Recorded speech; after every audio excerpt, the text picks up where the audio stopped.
je te retrouve avec beaucoup de bonheur afin de continuer de découvrir ces vérités qui furent écrites pour notre bonheur et notre salut.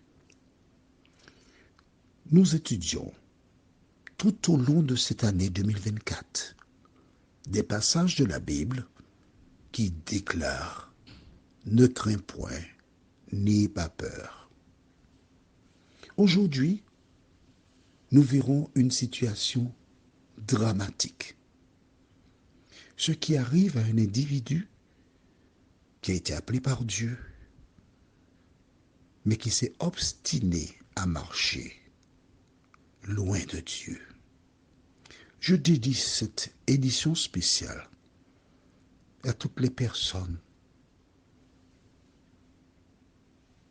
qui sont conscientes qu'elles ont mal agi. Si tu es conscient que tu as mal agi, que tu as fait ce qui est mal, cette édition spéciale, c'est spécialement, vraiment pour toi. Prions. Seigneur, je voudrais de manière particulière que tu nous visites, que le Saint-Esprit prenne le contrôle de la vie de ces femmes et de ces hommes qui se battent et qui ont été trompés par rapport à un enseignement contraire à la Bible et qui pensent qu'il n'y a plus d'espoir pour eux. Mais la Bible nous enseigne qu'aussi longtemps qu'une personne est vivante et qu'elle prend conscience qu'elle a mal agi, que Dieu est toujours là pour son salut. Seigneur, merci de visiter ces personnes et que le Saint-Esprit lui-même leur fasse du bien au nom de Jésus. Amen. Oui, j'étais obligé de faire cela. Pourquoi? Parce que il y a beaucoup de personnes qui souffrent. Mais à travers ces audios, Dieu dit à tout individu, si tu as deux oreilles, si tu m'entends, c'est parce que Dieu t'aime. Alors je t'invite à m'envoyer un message anonyme s'il le faut, si tu veux avoir des preuves que Dieu t'aime. Mais là où le péché abonde, là où il y a beaucoup de péché, la grâce de Dieu surabonde. Parce que nous sommes tous sauvés par grâce. Rien d'autre que la grâce de Dieu.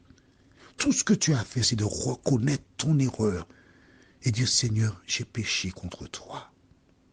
Dis cela. Répète, Seigneur, j'ai péché contre toi. C'est tout ce que tu as à dire. Il faut être sincère. Et une fois que tu as dit, Seigneur, j'ai péché contre toi, je te demande pardon. Le Seigneur te relèvera. Voilà donc Saül qui cherche à tuer David. Mais au fil des jours, il fait de plus en plus de bêtises. Parce que, vois-tu, le diable, il veut t'inciter à descendre très bas pour que tu te dises, c'est fini, j'ai été trop loin. Mais non, faut pas l'écouter, faut pas l'écouter. Quel que soit ce que tu aies pu faire, à partir du moment que tu reconnais que j'ai mal agi, reviens. Regarde David. Ok, je le dis, c'est une parenthèse. Hein? Plus tard, il a combattu, fatigué. Les soldats lui ont dit non, si on va te tuer, non, reste au palais. Pendant qu'il est au palais, il voit une belle femme qui se baigne. Un soir, au pied du palais. Oh, il prend le temps pour regarder les tours, les contours, les retours, les cheveux, le visage, le sourire. Wow! Mais elle ne voit pas ça. Hein? Il l'a fait venir au palais. Il l'a connu, il l'a honoré. Donc tu as compris, si tu n'as pas compris, je peux rien pour toi. La femme rentre chez elle et quelques temps plus tard, elle dit, je suis enceinte. Waouh! Vois-tu, lorsque le diable te piège, tu es dans une situation. Et quand le péché sort, tu réalises que tu es en danger. On allait le lapider. Qu'a-t-il fait? Il a cherché à donner la paternité au mari de la femme. Ça n'a pas marché. Il a donné au bonhomme un courrier et demandant au général Joram de le mettre quelque part pour qu'il meure. Et il est mort. Ah, il est libéré. Un homme est mort, un homme innocent. Mais Dieu envoie un prophète Nathan pour lui brousser le tableau, pour qu'il réalise ce qu'il a fait. Qu'est-ce qu'il a dit? J'ai péché. Et Nathan lui dit, l'Éternel te pardonne. Est-ce que tu connais ça? As-tu lu ça dans la Bible? Alors Dieu l'a fait pour David, il ne peut pas le faire pour toi? Arrête. Arrête d'écouter le diable. Écoute ce que dit la parole de Dieu. Quel que soit ce que Dieu peut faire, l'Éternel attend ton retour. Il y a un ange qui note tout ce que je viens de te dire là, ce sera contre toi. Alors ne te laisse pas berner par le diable. Il y a trop longtemps qu'il te tient là prisonnier. Relève-toi. Et toi qui écoutes, si tu connais quelqu'un qui a perdu la foi, va le voir. Ou bien invite-le à manger chez toi. Et dis, écoute, j'ai entendu quelque chose. Écoute ça gentiment avec lui. Ne l'observe pas. Mais pendant qu'il écoute, prie pour lui ou elle. Prie pour la personne. Demande à Dieu d'intervenir dans sa vie. Et quand on a fini d'écouter, bon, on va jouer au domino, mais à la belote, ne lui parle pas de ça. Laisse-la au Saint-Esprit. Lisons dans 1 Samuel chapitre 28. Et nous lisons à partir du verset 1er. Entre certains versets, je vais m'arrêter. En ce temps-là, les Philistins rassemblèrent leurs troupes et formèrent une armée pour faire la guerre à Israël. Akish dit à David, tu sais que tu viendras avec moi à l'armée, toi et tes gens. David répondit à Akish, tu verras bien ce que ton serviteur fera.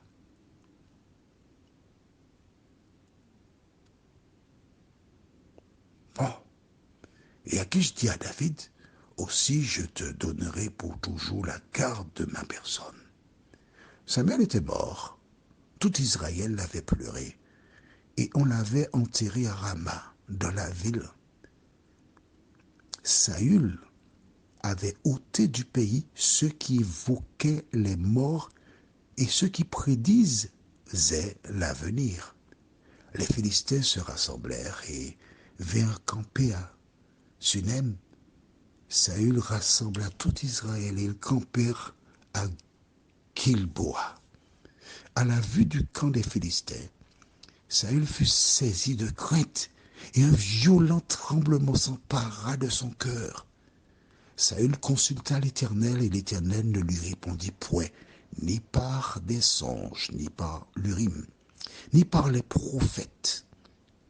Et Saül dit à ses serviteurs, cherchez-moi une femme qui évoque les morts et j'irai la consulter. Ses serviteurs lui dirent, voici à Endor, il y a une femme qui évoque les morts. On s'arrête ici. Saül, en tant que roi d'Israël, avait fait exterminer toutes les personnes qui évoquaient les morts, les kémoiseurs, les sorciers. Mais il avait une connaissance. À partir du moment où Dieu a lâché Saül à son sort, qu'a-t-il fait? Il a essayé d'appeler Dieu après. Trop tard, fini. Toi qui m'écoutes là, je te dis, il n'est pas trop tard. Ne me dis pas que tu es comme Saül. Tu es trop entêté. Écoute-moi. Tu es trop entêté. Écoute-moi.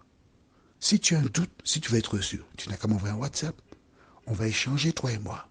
Et si je te dis sincèrement, si tu as été trop là, je te dirai. Mais si ce n'est pas le cas, je te dirai aussi. Alors, pourquoi prendre le risque de te laisser berner par le diable?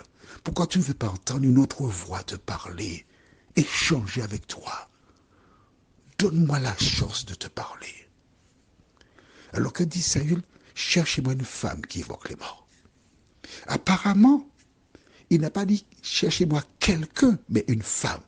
Pourquoi? Parce qu'il semblerait que les femmes étaient les plus fortes en sorcellerie.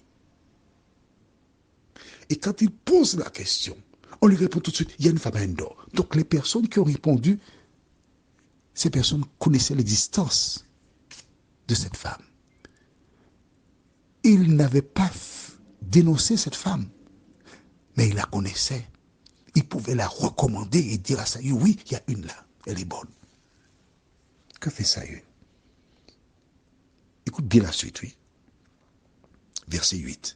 Alors Saül se déguisa et prit d'autres vêtements, et il partit avec 2 hommes. Ils arrivèrent de nuit, normal, c'est les ténèbres, de nuit chez la femme. Saül lui dit, prédis-moi l'avenir en évoquant un mort, et fais-moi monter celui que je te dirai. La femme lui répondit, voici, tu sais ce que Saül a fait, comment il a retranché du pays ceux qui évoquent les morts et ceux qui prédisent l'avenir. Pourquoi donc tends-tu un piège à ma vie pour me faire mourir? Mes amis, quelle tristesse, hein? La femme ne sait pas que c'est Saül qui l'a mis, elle sait qu'il est Saül. Et la femme lui rappelle ce qu'a fait Saül. La femme lui dit, Saül a mis à mort les personnes qui faisaient ça. Pourquoi tu veux me tendre un piège pour qu'on me tue? Mais que t'ai-je fait? Je ne t'ai rien fait. Que répond Saül à ça? Verset 10. Saül lui jura par l'Éternel en disant, l'Éternel est vivant. Il ne t'arrivera point de mal pour cela. La femme dit, qui veux-tu que je te fasse monter? Il répondit, fais-moi monter Samuel. Tu te rends compte? Tu te rends compte? Saül va dire à la femme, je te jure au nom de l'Éternel. Il prend le nom de Dieu en vain. Au nom de l'Éternel, rien ne t'arrivera. Tu sais pourquoi je rigole? Parce que je suis content. Je suis content parce qu'à travers cet audio, Dieu est en train de te parler pour te dire combien il t'aime, combien il désire ton salut. Saül a dit, fais-moi monter un homme, Samuel. Attention, tu sais, toi et moi, que les morts, lorsqu'ils sont morts, la poussière retourne à la poussière et les os retournent à la poussière, tout ça là, et puis la personne ne voit. La Bible te dit qu'elle ne reviendra plus jamais à tout ce qui se fait sur le soleil. Tu sais ça. Il ne faut pas oublier ça. Hein? Mais le diable est fort. Tu sais ça aussi. Bon, on continue. Verset 12. Lorsque la femme vit Samuel, elle pousse un grand cri et elle dit à Saül, pourquoi m'as-tu trompé? Tu es Saül. Tu es Saül. Comment elle le sait? Elle fait monter un mort qui monte et lui dit, tu es Saül. Dis-moi comment elle le sait. Ne me dis pas qu'elle est forte, hein? C'est pas ça. Mais non, le diable lui a dit, ma chère, mon cher, le diable a informé, tu es Saül. Et qu'est-ce qu'il dit à la femme? Le roi lui dit, ne crie rien. Mais que vois-tu? La femme dit à Saül, je vois un Dieu qui monte la terre. Elle lui dit, ne crie rien. Écoute-moi, mon ami. Si tu rejettes l'appel de Dieu, l'appel qu'il te lance là, aujourd'hui, jusqu'à présent, tu avais peur de revenir à lui parce que tu as été trop loin. Jusqu'à présent, tu avais peur de revenir à lui. Mais fais l'expérience du fils prodigue. Il était bien chez son père, il est parti. Et puis il s'est retrouvé dans une porcherie. Tu es dans une porcherie à l'instant. À l'heure où tu écoutes cet audio, tu es dans une porcherie. Tu es dans une situation où tu n'es pas à l'aise, mais tu as peur du regard. Tu as peur de ce qu'on pensera de toi. Tu as peur de ce qu'on dira de toi. Tu as peur d'affronter des regards. Tu as peur. Jésus te dit aujourd'hui, n'aie pas peur. Saül a dit à cette femme, ne crains point.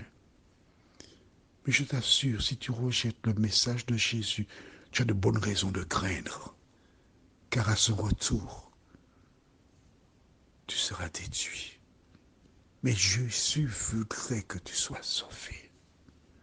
Jésus voudrait que tu laisses ta porcherie comme le fils prodigue et que tu reviennes à la maison. Prions. Seigneur, tu vois, tu connais, tu sais. Et aujourd'hui, tu voudrais faire un miracle dans la vie de quelqu'un. Quelqu'un qui a erré. Quelqu'un qui est tombé. Quelqu'un qui a détourné son regard de toi. Mais aujourd'hui, Seigneur, tu m'as envoyé vers cette personne.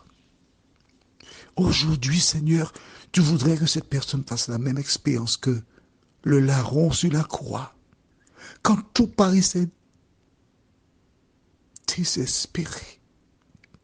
Quand les clous pénétrèrent ses pieds et ses mains, il savait que c'était ça, ses derniers moments sur la terre, parce qu'étant sur un territoire d'Hébreux, on ne laisserait jamais quelqu'un sur une croix au lendemain, surtout ce serait le sabbat. C'était ses dernières heures sur la terre. Mais la grâce qu'il a eue, c'est d'être crucifié le même jour que Jésus de Nazareth, le même jour que le Sauveur du monde. Et en entendant autour de lui des paroles, il a été visité, touché par Dieu. Il a dit à Jésus, Seigneur, quand tu viendras dans ton règne, souviens-toi de moi. Seigneur, tu es le même.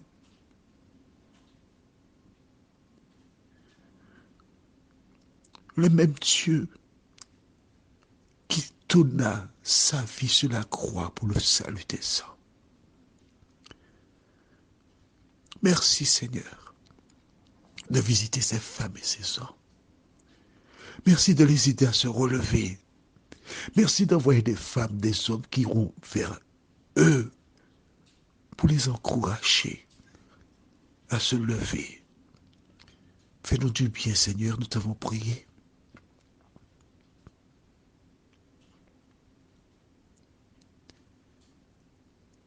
Au nom de Jésus. Amen. Je te souhaite une bonne journée. Et tiens la main de Jésus. À demain, si Dieu nous prête vie.